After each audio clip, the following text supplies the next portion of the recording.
You're listening to the Good Christian Podcast. We're not saying that we're always good Christians, but this is always a good podcast for Christians to listen to. I'm your host, Alex Sanfilippo. Thank you for joining me for today's episode.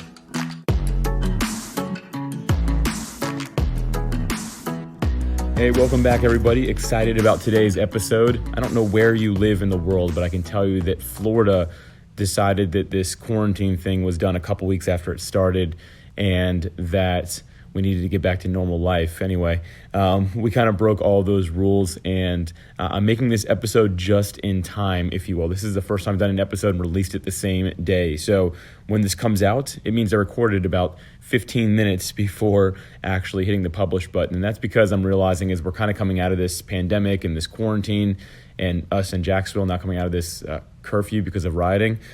Crazy times we live in, first off. But because of all these different things that are going on right now, I was kind of looking around to see what people are talking about, what they're looking for. And that's something that I do on a regular basis. I want to see, okay, what does the world need? I want to be able to respond to that need. Well, I realized that people are really looking for how to build stronger friendships.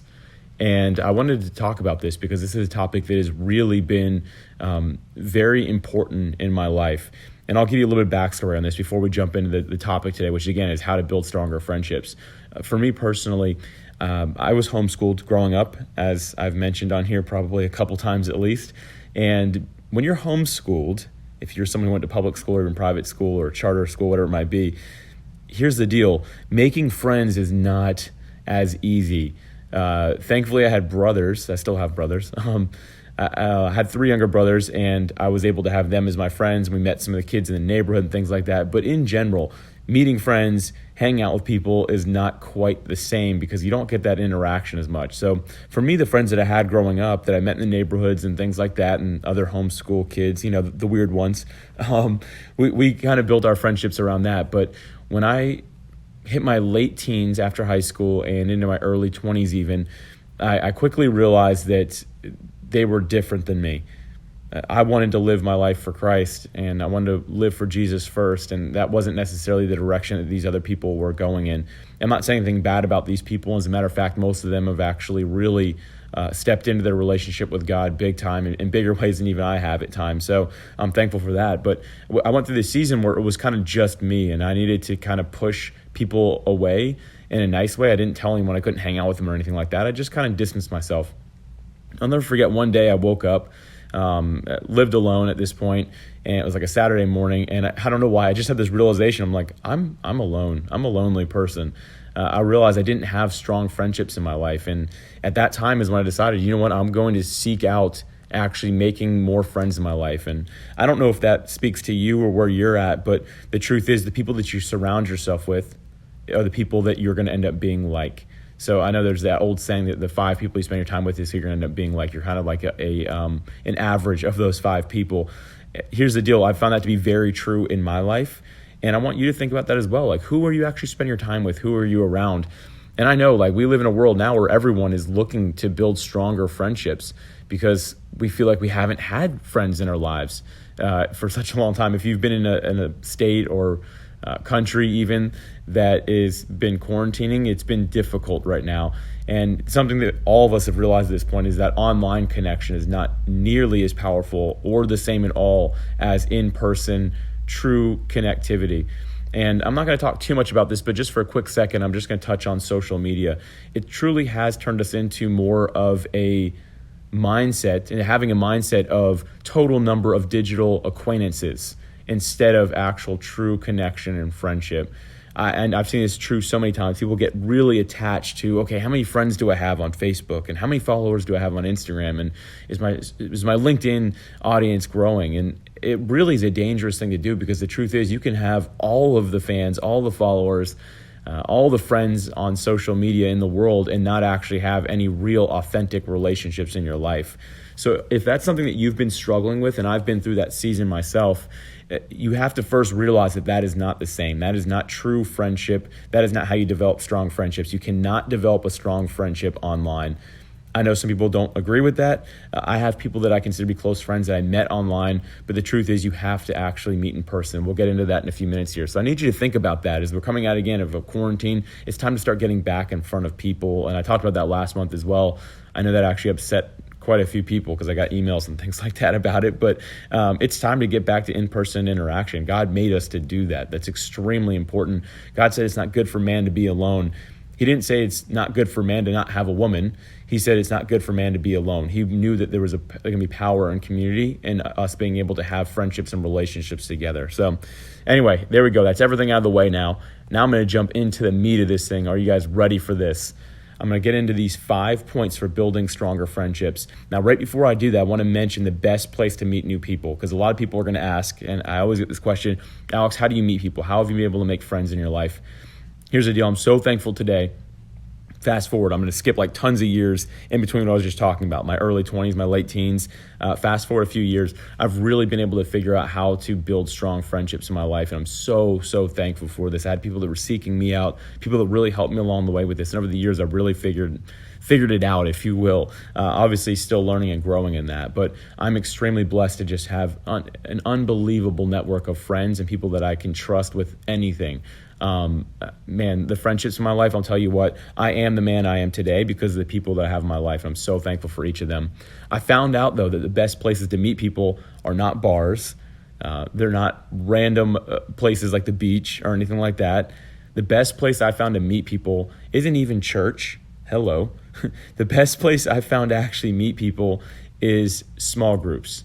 And for me, that's church small groups. Now, here's the deal. I know that there's a lot of people who listen to this podcast that aren't Christian. They just want to hear the perspective. You do not have to be a Christian to go to a small group. And I'll give you a quick story on that. I had one guy who came to my small group for a couple of years. One of his first weeks, he told me, I was leading the group at that time. He's like, hey, Alex, I have no desire to be a Christian. I know all about it. I don't think that that's for me at all. But I really want to make some good friends. I know that Christians make for great friends. I was kind of blown away. I was like, what on earth is this guy? What does this mean? But he actually, I believe later on in his life that he's going to actually come to know Christ. But for right now, he just surrounds himself with Christian people because he said they make for great friends. So really interesting. But you don't have to be a Christian to go to church small groups. And I do highly recommend you go to those. If not, if you're, like really uncomfortable with that, then go to meetup.com or find some sort of local focus group that is on the same topic of something that really interests you. Meet people that are similar to you. Getting, again, in a group setting is absolutely the best way to meet people. So there we go. That is the key. And then one more thing here. You have to talk to people. I know it's uncomfortable, but you have to be the one to talk to people. You can't just say, well, I went to this group and no one talked to me. You have to be the one to say something. It's funny because I work in the business world and this cracks me up. You have literally, there is zero buy-in to this. Like if you talk to someone, they just don't want to talk to you, fine.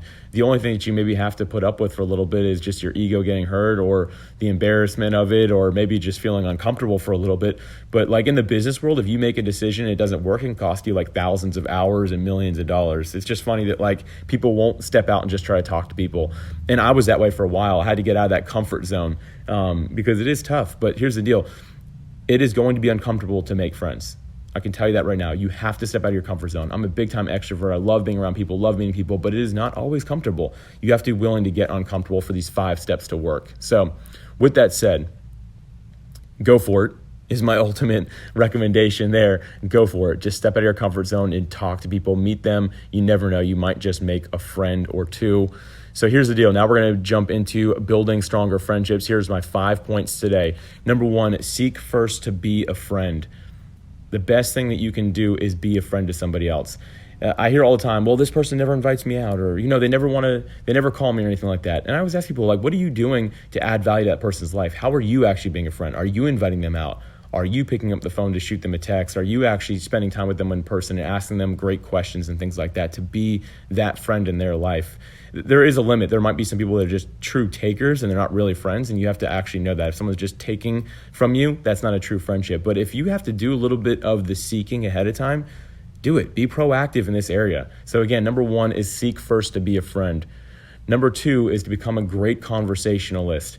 As somebody who interviews people on podcasts, on my other podcast, Creating a Brand, I have developed the ability to ask powerful questions and also be a great listener. And I can tell you right now, this has helped me so much in my friendships because I can ask questions that people really want to answer and even need to answer and maybe don't realize it. And at the same time, listen for what they're really saying, not necessarily the words that are coming out of their mouth. And that's a skill. That's something that you have to learn over time. But becoming a great conversationalist, just really two things. Ask great questions is the first thing. And the second thing is listen to understand, not to respond. Listen to understand, not to respond. If you get one thing out of this today, let it be this. Listen to understand, not to respond. And what that means is when somebody's talking, don't be already thinking about what you're going to say back. Don't be already just like, okay, hurry up and stop talking so I can talk next. Listen to understand. And if you don't understand, ask more questions. A great question often leads into 3 or 4 other questions to make sure that you truly understand. You'd be surprised what you can learn, but also people want to be heard. People want to feel like they're truly in a conversation, not just getting talked over, or there's just, you waiting for your turn to talk, basically. So really think about that. Number 2, be a great conversationalist. Number 3 is to be an encouragement. I'll tell you what, if you wanted to build stronger friendships in your life, this is the point that you need to get. Encouragement is the catalyst for change in your life and in someone else's life. Here's something about me. I have a friend, his name's Dave Wenrick. He probably listens to this podcast. Maybe not, though. We'll find out now. He'll probably mention if I just called him out like that. This guy is an incredible encouragement. And I actually learned this skill from him. He was calling things out of me, skills that I had that everybody could see apparently, that I couldn't see because I was just too close to myself, in my own skin, right? But he was being an encouragement like, Alex, you're so great at connecting people. And Alex, you're so great at building structures. These are things that I didn't realize about myself. And everyone's like, are you kidding, Alex? How'd you not realize that? It's like what you're great at. But here's the deal. No one was encouraging me in them. And I was, again, inside my own skin and couldn't really see that. But when he was like, hey, you're great at, building community and connecting people, I was like, wow, I actually am pretty good at that. I never really thought about it. But it immediately encouraged me, made me feel great about myself. It kind of was like encouraging me and building me up. And again, if you want to build stronger friendships, be that encouragement in people's life, because guess what? People are going to want to hang out with you if you're encouraging them. If they feel better after leaving hanging out with you than before they saw you, that is going to be a huge win. So think about that. Number 3 is to be an encouragement. Number 4 is to get past face value communication. This is probably the biggest threat to friendships that we have in the world right now. Face value is becoming the standard because it's what social media has set, and even movies and TV. There's not a lot of depth in conversations any longer, or in any form of communication, really. It's just more about that face value. I've spent time with groups of friends and realized that after just a few hours, there was no meaningful conversation that happened. Sure, it was a lot of fun, and there are times for that. But at the end of the day, I didn't get to know anybody on a deeper level. And that's why I don't always hang out in group settings. As much as I love being around a crowd, sometimes I know that one-on-one interaction is so important because you can get past the face value. Now, I'm going to give a quick disclaimer on this point here. Don't be the person that makes every conversation super intense wherever you are, because people will not want to hang out with you. And I am speaking 100% from experience on this one. You want to make sure that you're letting the light moments happen, letting the fun happen. But when the opportunity presents itself, every now and then it's important to make sure that you know your friends and that you get into a deep conversation. Here's a recent example. I had a friend recently I was talking to, and during our conversation, I just had the opportunity to make it a little bit deeper, to get past face value. And I just asked a very uncomfortable question. I asked, does your parents' divorce still bother you? And obviously I got like a blank stare, like, whoa, did he just ask me this question? And then I kind of followed up with like, how'd your siblings take it? Like, I know that you're kind of the strongest out of all of them from an emotional standpoint. And, I asked things like that. And I said, it's a lot of pressure for you to be in that place, isn't it? This conversation lasted about 30 minutes, and there was even some tears involved in this conversation because it was pretty intense, but it was a very deep conversation. And by the end of it, this individual said, Alex, thank you so much for asking these questions. I've actually never had the opportunity to talk about this. Here's the deal. People don't have that opportunity if you're always at face value, if it's always just fun, always just smiles, always just laughs. I learned this last year that people are struggling.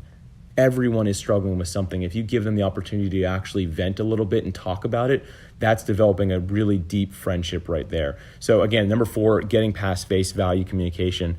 And that's an intense one, I know, but I'm telling you that's so important, especially in the world we live in today where it's becoming more and more face value. People need that depth if they're going to grow, and it's going to help you as well. On to my last point. Number 5, do something meaningful together. If you want to build lifelong memories and friendships, this is how you do it. You have to do something meaningful together. This could be playing a sport together on an organized team, going on a missions trip together, being part of a church small group or a church startup of some sort. Anything that is memorable for you is what is meaningful to do together. And again, when you're thinking about your life, what are the things that you remember? Just think back. What are the things that you remember? Who were you with? If you can recreate some of those moments, I'm not saying do the same thing, but find something, again, that speaks to you. Some people, it's simpler than others. For me, it's something as simple as a beach day. I feel like I remember every beach day I ever go to, like going out there, playing games together, leaving. It's usually me and my wife driving home. We're like, man, that was such a fun day. Like we had a great time. We always invite friends out.